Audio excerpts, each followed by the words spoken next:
Merci madame. La parole est à monsieur Michel Heinrich pour le groupe UMP.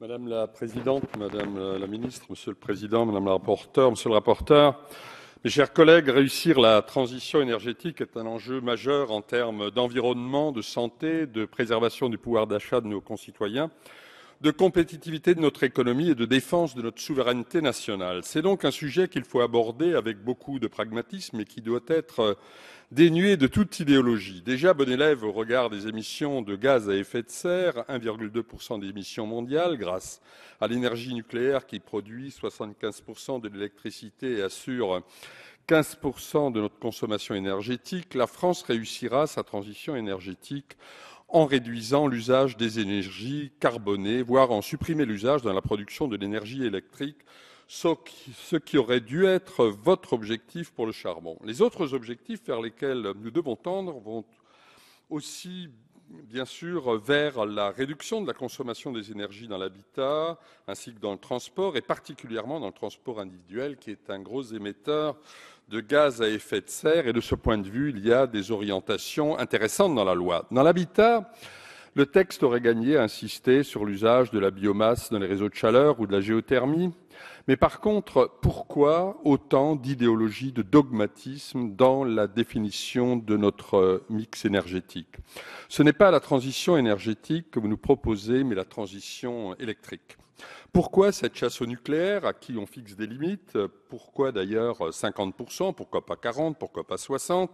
Alors qu'aucun objectif ou aucune limite ne sont annoncés pour le pétrole ou le charbon. Visiblement, vous vous trompez de cible, et vous le savez parfaitement, Madame la Ministre. Mais que ne feriez-vous pas pour vous attirer les faveurs des écologistes? Alors que le Portugal et l'Espagne n'arrivent à une remise en cause de leur programme dans les énergies renouvelables, alors que l'Allemagne se débat dans ses problèmes de réseau et de régulation de la production éolienne, après avoir effectué des investissements colossaux pour en arriver à une explosion des coûts d'électricité 2 fois plus cher que chez nous, explosion également des émissions de gaz à effet de serre, tout cela parce que l'énergie nucléaire a été remplacée par de la lignite et du charbon. Il eût été nécessaire pour la France d'en tirer les leçons. Nous avons tous les atouts pour faire les bons choix et rester compétitifs tout en devenant exemplaires. Nous sommes le seul pays en Europe à avoir ce socle solide. Pourquoi se mettre en danger? Le monde énergétique est un monde plein d'aléas, choc pétrolier, gaz de schiste, crise ukrainienne. Nos réserves d'uranium nous garantissent 3 ans de fonctionnement de nos centrales, alors que pour le pétrole et le gaz, nos réserves représentent respectivement 1 et 2 mois de consommation. Après 55 milliards d'investissements nécessaires dans l'ensemble de notre parc nucléaire pour atteindre des normes de sûreté équivalentes aux générateurs de nouvelle génération, la Cour des comptes évalue le coût de l'électricité produite à 60 € du mégawattheure contre 80 pour le nucléaire, contre 80 à 100 pour le thermique et 80 à 280 pour le photovoltaïque. Alors, pourquoi se hâter sur l'électricité, alors que le nucléaire a ce double avantage d'être décarboné et de fournir l'électricité la moins chère?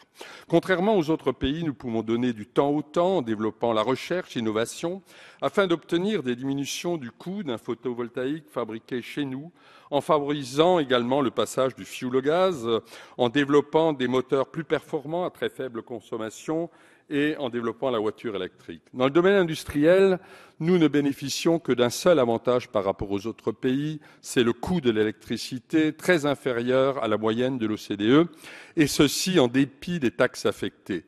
L'augmentation du prix de l'électricité en France accélérera notre déclin industriel. Envisager une transition énergétique qui se fixe pour objectif de réduire la part du nucléaire constitue un signal fort qui dissuadera les investissements productifs étrangers. Les objectifs de développement des ENR tels qu'envisagés conduiront à une augmentation de 50% de la facture d'ici 2025, augmentation du prix imputable aux 2/3 à l'augmentation de la CSPE. Ni les entreprises, ni les ménages, et encore moins l'État, ne sont en mesure de financer les surcoûts de la transition énergétique telle qu'elle est envisagée. Les énergies fossiles, en effet, représentent notre premier déficit commercial, 66 milliards en 2013, soit plus que notre déficit courant.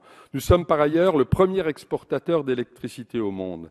La transition énergétique peut peut constituer un levier du rééquilibrage de notre économie si elle se donne pour priorité de substituer des productions nationales, production d'énergie ou économie d'énergie, aux importations énergétiques. Réaliser une transition énergétique rentable permettrait de créer des emplois.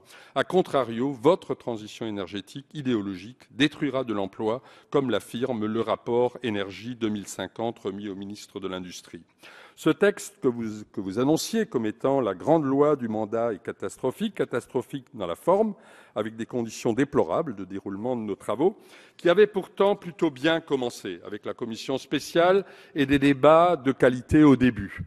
Mais votre entêtement, Monsieur le Président, Madame la Ministre, à ne pas adapter le calendrier et à la durée et à l'importance du texte en font un texte bâclé sur le fond, aux conséquences dramatiques pour notre pays.